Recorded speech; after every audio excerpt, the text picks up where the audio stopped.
Did you know that calcium supplements alone are not enough to prevent or reverse osteoporosis? Hi, I'm Dr. Patricia Mills, and welcome to the Wild Wisdom Show. I'm a holistic medical doctor transforming women's health with root cause solutions. And today we're going to be talking about Beyond Calcium, 7 essential supplements to prevent and reverse osteoporosis and osteopenia. Now, what is interesting is that we've all been made aware that calcium is very important for bone health and that the recommended daily intake of calcium to prevent or treat osteoporosis is anywhere between 1,000 to 1,200 milligrams a day.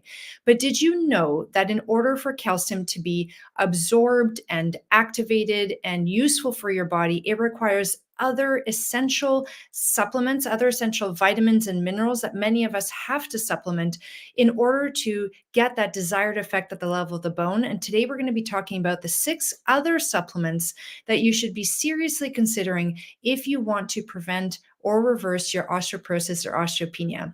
So let's start right off. The first supplement is vitamin D3, and we can call that your calcium partner. Vitamin D3's function is to regulate absorption of calcium in the gut. So if you don't have enough vitamin D3 in your body, you simply can't absorb the calcium that you're either getting through your diet or through your supplements. And also, vitamin D3 helps regulate how much calcium is excreted or gotten rid of by the body at the level of the kidneys, and also works at the level of the bone itself. So the bone has receptors for vitamin D, which means that vitamin D goes in and interacts with the bone and helps with bone formation. So vitamin D is actually a hormone that is important in the formation of bone and many other functions in the body. And research has shown that when you combine vitamin D, and I keep saying vitamin D3 because there's different kinds of vitamin D. There's, for example, vitamin D2, but vitamin D2 needs to be transformed into vitamin D3 in order for it to be active in the body in this way. So when you're looking at your supplements, you want to make sure that you're getting a vitamin D3 and not D2 supplement. And this research showed that vitamin D3 plus calcium supplementation can significantly reduce the risk of fractures from things like osteoporosis by as much as 30%. Now, if you're listening to this on the podcast and you want to know the references for the articles that I'm using, please pop over to YouTube and watch the video, because I have in the show captions what I have the PMID, which is the number that you need in order to find the research that I'm citing, for those of you who like to go deep into that information. So then you might be wondering, okay, that's important because osteoporosis, the main problem with osteoporosis is that increased risk of fractures, which can lead us in hospital requiring surgery and increases our risk of death after fracture as a result of these hospital complications and such by as much as 70%. So we really want to reduce our risk of fractures. Adding vitamin D3 to calcium supplementation is very effective. So how much? Well, that study showed that at least 700 international units of vitamin D per day. But actually, what you want to do is target a blood level of at least 50 nanomoles per liter, preferably even more than 75 nanomoles per liter. And functional medicine doctors, and I trained in functional medicine, certified in it, we look at optimal levels of blood, and what we want to see is at least 125 nanomoles per liter of vitamin D for optimal general health. So you can work with your doctor to target a specific range on your blood work, because every person responds differently to vitamin D3 supplementation. Our needs are different based on our genetics, based on our gut health, how well are we absorbing vitamin D from our food or from nutrition, how well are we exposed to the sun, and how well is our skin at converting that vitamin D into the useful kind of vitamin D. And also the other factor is how much magnesium do you have in your body? Because what's important about magnesium, which is a mineral, is that it helps activate vitamin D. So you could have a lot of vitamin D coming in through your diet, through the sun, through your supplements, but the ones through the diet and through the supplements still need to be activated, and that requires magnesium. Magnesium is involved in every step of the formation of vitamin D. So that mineral is totally crucial. And interestingly, when we look at magnesium stores in the body, 60% of magnesium is found in bone. 39% in cells that are not bone, other cells, and 1% only is found in the blood and other what's called extracellular fluids. So all the fluids in the tissues that are not inside the cells, including the blood. So what's interesting is that when we do blood tests as doctors or nutritionists or dietitians, we tend to look at the blood as a marker for our magnesium levels, but that's actually not accurate because you could have normal levels of magnesium in your blood and still have low levels of magnesium in your bone or in your tissues. So, even just looking at the blood levels, research has shown that up to 40% of postmenopausal women are deficient in blood magnesium. And again, that doesn't mean that everybody else is okay. It just means that 40% were deficient in the blood. We don't know how many women are deficient in the bones.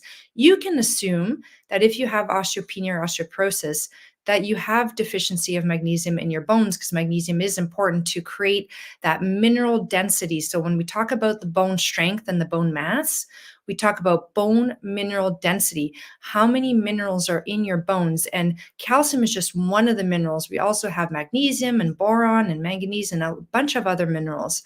So this is very crucial. And then the question is that, well, does it matter if you have low magnesium? Does that increase your risk of osteoporosis? And the answer is yes. And then again, specifically, this study showed that women and men who had lower levels of magnesium in the blood, because that's what we can test. We can't test magnesium in the bones and we can't test magnesium in the tissues. We do not have those tests yet. So the closest test we have for magnesium in the tissues is what's called the red blood cell magnesium. And so these studies showed that even just testing the blood levels of magnesium was significantly associated with a higher risk of osteoporosis. So they took people with and without osteoporosis, divided them into those two groups, tested their level of magnesium, and the people with osteoporosis had much lower levels of magnesium than those without, even though they may have had what's called a normal range of blood magnesium. They were in the lower levels of that range, and that was associated with osteoporosis. You may wonder, why are so many people deficient in magnesium? I come across this a lot in my clinical practice as well, and there are many different reasons. One is because we're not eating enough of the foods that contain magnesium, and those tend to be our green leafy vegetables because magnesium is the mineral in chlorophyll, which is the blood, of plants. And so if we don't eat enough vegetables, we don't get enough magnesium. However, even those vegetables are now suffering from low magnesium levels because the soil from which they are pulling magnesium are now deficient due to our growing practices. When we use chemicals and agents like pesticides and other things that we spray on our plants, that affects the microbiome in the soil, the organisms in the soil, and the organisms in the soil are what cause minerals like magnesium to become available to plants. So now the minerals are now locked up in the soil and our plants don't have as much access to them. So it's been shown in research that conventionally grown vegetables that are sprayed with pesticides and the like have lower levels of all minerals, including magnesium, calcium, iron, everything, compared to organically raised vegetables. And then the other variable, which is very important, is stress. Physical, mental, emotional stress. It drains magnesium and other minerals and other vitamins in the body, like zinc and vitamin C. So it's very rare to find people these days that are not undergoing significant amounts of stress. And when we undergo stress, we get deficient in magnesium. So this could all be contributing to the fact that many of us have much lower magnesium stores, and this could be predisposing us to issues like osteopenia and osteoporosis. And they have shown in research too that people with lower magnesium intake from food do have a lower bone mineral density and a higher fracture risk. And therefore, magnesium supplementation often becomes important and oftentimes necessary in the prevention and certainly in the reversal of osteopenia and osteoporosis. And this study in women who had these conditions showed that magnesium supplementation actually prevented fractures and resulted in a significant increase in bone density in 71% of the women, and in 16% of the women, it stopped bone loss. This is a huge finding, and I'm going to share with you exactly what it is that these women did in order to, have these results in terms of the magnesium supplementation. And before I do that, I see here there's a question that Pat has joining us today. Hi, Pat. Thanks for being here today live. The question is, can you have too much vitamin D? What about vitamin D from the sun? Great question. So the answer is yes, you can have too much vitamin D, which is why I think it's important to measure our blood levels in response to supplementation. I have also worked with people who come to me with levels that are too high, and then we have to give them a break from the vitamin D. And in terms of vitamin D from the sun, that really depends on your skin tone, where you live, what time of year are we talking about. In the wintertime, the sun is never strong enough to create enough vitamin D if you're living in places like North America. In the summer, you have to be out for a certain amount of time with a pretty significant body exposure in order to make enough vitamin D. And again, you will only know if you test. So that is my recommendation for vitamin D when it comes to the prevention and treatment of osteoporosis. The research seems to be strong enough to benefit from that level of testing of vitamin D in the blood. So now we're going to talk about the protocol of magnesium in order to prevent and reverse osteopenia and osteoporosis. So what these women did, they were randomized and they were given this protocol. The initial dose was 250 milligrams of magnesium daily. I will talk about what kind I recommend. And then this was increased as tolerated up to 750 milligrams daily. So that was the maximum dose. What does it mean as tolerated? Well, as you increase your magnesium dose, whatever your body can't absorb, it will stay in the gut. And that magnesium in the gut will pull water into the gut and cause a bulkier, looser stool. So if you have constipation, that's great. But then if you have too much of that going on, you start getting into loose stools and diarrhea. So as you're increasing your dose, if you start running into problems with diarrhea, then you need to go back to the dose that didn't cause that problem. So a number of women on the study were able to get up to 750 milligrams without the loose stools. And a number of them were not. Maybe they stayed at 250, maybe they went up to 500, so they had to find their ideal dose. Within that range of 250 and 750 milligrams, the maximum tolerated dose was taken for 6 months. And then they went down to a maintenance dose of 250 milligrams for 18 months. And so that showed that improvement of 71% of increase in bone density and stopping bone loss in 16% of these women. Now, what kind of magnesium? In the study, they used magnesium oxide. However, we have learned since then from other studies that magnesium oxide is not very well absorbed, similar to magnesium citrate. So more of that magnesium will stay in your gut rather than being absorbed into the body. The one that's better is called magnesium bisglycinate, and that type of magnesium is much better absorbed. I also find from working with patients and clients that magnesium powder, when you mix it with water, is better absorbed than magnesium tablets and capsules. So that's something else to take into consideration.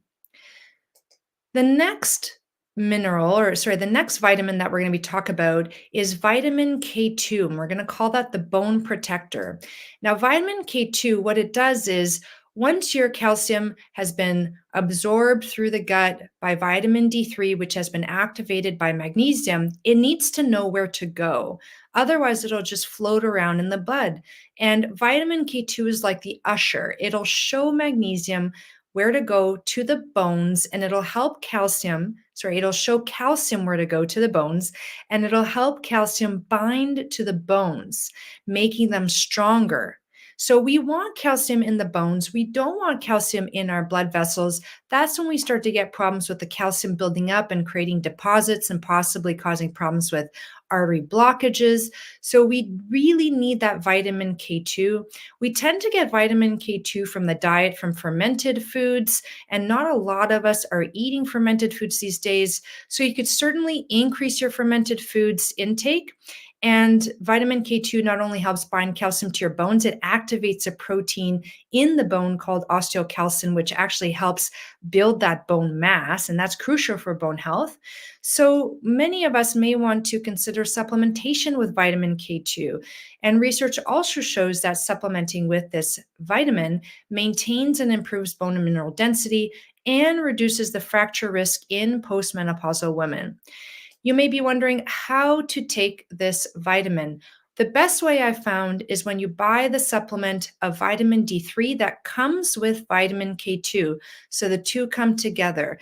And this research is so well known in the supplement industry that it is very easy to find supplements of vitamin D3 and K2 together. And they often come in that ideal ratio of how much K2 you need relative to vitamin D3. So that's great because it makes it easier for us to be able to supplement vitamin K2. Now, the next supplement that can be very helpful and has been shown to improve osteoporosis risk is boron. And that's a trace mineral, which means that we don't need a lot of boron, but we do need enough because it has a pivotal role in calcium metabolism, growth, and maintenance of bone. Now, if you have really great gut health and you have a diet that is rich in plants, vegetables, fruits, grains, animal meat. Boron comes from many different sources. However, again, we're having issues with gut health in our population. Lots of it has to do with our exposure to food additives in ultra processed foods and pesticides and certain medications. So many of us are not either not getting enough essential minerals and vitamins from our diet or having a problem absorbing them. So supplements can be a nutritional insurance to ensure that you're able to get enough of those nutrients. And if you have osteoporosis, that's an indication that you probably do need an extra something beyond the diet. And I did do an episode on the anti-osteoporosis nutrition. And so you'll want to check that out in my bone health playlist because you can't out supplement a diet that has caused osteoporosis. You do need to change your diet as well. There's also exercise, which I've covered before as well. So all of this is a holistic strategy. I do not recommend just taking supplements as part of your osteoporosis strategy. However, supplements can catalyze and speed up that process. And in some cases with these minerals and vitamins can provide us what we need that we've been deficient in for some time and help top us up. So boron supplementation at 3 milligrams per day can strengthen bones and reduce the risk of osteoporosis according to research. The other one that I love is silica, or also known as silicon, the bone strengthener. And this is important for bone formation because it helps with the production of collagen. If you think of minerals like books, silica is like the bookshelf. It helps hold everything in place. Now, this is different from additives put into supplements such as silicon dioxide, which have been shown to actually harm gut health. And when I choose supplements, I'm very careful to avoid additives like silicon dioxide that can actually be harmful. And so we're taking supplements to support our health, but we're accidentally, unknowingly sabotaging our health. Silica, the right kind of silica, is actually in a supplement form, and it's a supplement itself. And so supplements like orthosilicic acid at 6 milligrams per day with calcium and vitamin D have been shown in research to improve bone mineral density compared to calcium and vitamin D alone. So adding silica was more effective than not having silica on board with that vitamin D and calcium supplementation. So very important. The cool thing about silica is that it also helps with collagen in your hair, in your skin, and your nails. So you get other benefits from taking silica beyond bone health. I love silica. I take it every day. Omega-3 fatty acids, this is the last one. We like omega-3 fatty acids for bone health because it is very anti-inflammatory. So omega-3s are the fatty acids, the delicate oils that you find in fish. You can also find some types of omega-3 fatty acids in plant foods, like algae oil is a supplement that has omega-3 fatty acids, EPA and DHA, which is the one that has been primarily studied for bone health. There's also ALA, a different kind of omega-3 fatty acid found in plants like walnuts and seeds and nuts. And while those can be helpful, it is very difficult to convert ALA to EPA and DHA. So it is important to make sure you're either getting enough fish or algae oil or fish oil supplementation in your diet. And when it comes to supplements, around 1 gram a day has been shown to be enough to start inducing an anti-inflammation effect. Now, there's been a lot of research exploring omega-3 fatty acids for osteoporosis, but not enough have been done for me to cite them here. One of the problems is that they haven't been done for a long enough time. In order to see changes on your bone mineral density using the DEXA scan, which is that low dose x-ray your doctor uses to diagnose osteopenia or osteoporosis, it takes at least 4 months for that bone turnover to start to be detectable and 8 months for it to be really detectable. So if you're curious as to whether or not a holistic protocol involving exercise, nutrition, supplementation, and possibly hormone replacement therapy, which I'll be talking about in the next episode, if you want to know if that strategy is helpful, you're going to have to wait at least 8 months, so usually about a year after doing that protocol consistently for that period of time to see if it's been effective in reducing your osteopenia or osteoporosis.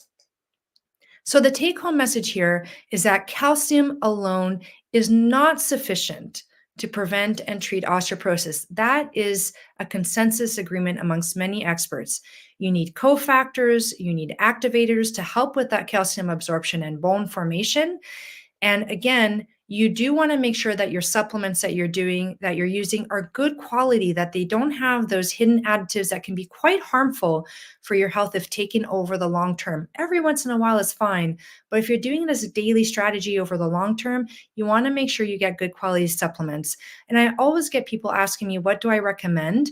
And what I've done is I've partnered with Fullscript and I've created an anti-osteoporosis supplement plan in the community plans. And if you log on to Fullscript using my unique link, which you'll find in the show notes, again, if you're listening to this in the podcast, you want to hop over to my YouTube channel, Dr. Patricia Mills, MD, and you're going to want to look for the link in the show notes. I could only do this for Canadian and USA residents.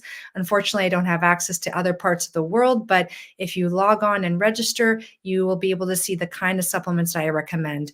And again, you'll want to check out that bone health playlist for previous and future episodes on things like exercise and nutrition and possibly hormone replacement therapy, which I'll be covering soon, because one strategy to reduce or prevent osteoporosis is not enough. You need to develop a holistic strategy that helps address all of the factors for you to see the most success. I do have another question from Pat. She says, should vitamin D only be taken in the morning, as if taken later can cause sleep problems? That's a really great question, Pat. And my answer to that is that vitamin D is a hormone, and hormones have a certain timing that's ideal. And vitamin D, we tend to make most when the sun is at its highest peak, which is around noon. So if we're going to use our understanding of physiology and how the body works, the ideal time may actually be around noontime. However, for some people, that can be hard to do because they leave the house, they go to work, they might not want to take their supplements with them, in which case the morning would be better. And yes, it would be strange for the body to be exposed to vitamin D in any significant quantities in the evening time or at night.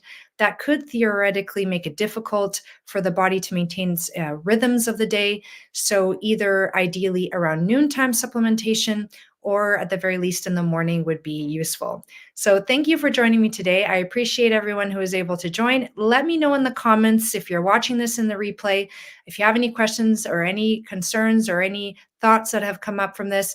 If you're watching or listening to this, please save, subscribe, and share. Sharing is caring, and you never know when someone could benefit from this wild wisdom. I look forward to seeing you soon. Have a great, wonderful rest of your day, evening, or night, depending on when you catch this. Goodbye.